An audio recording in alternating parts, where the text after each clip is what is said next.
First off, it's very important to follow the safety precautions such as wearing a face mask, also having great ventilation, wearing gloves to make sure that the area is safe to be cleaned.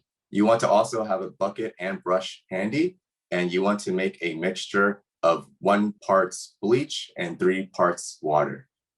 Once the solution is mixed thoroughly, test a small spot in an inconspicuous location in the area of the wall.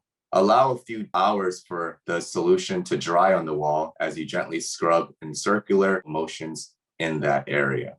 If it turns out that it's good to go, you can work on the other parts of the area to remove the stains.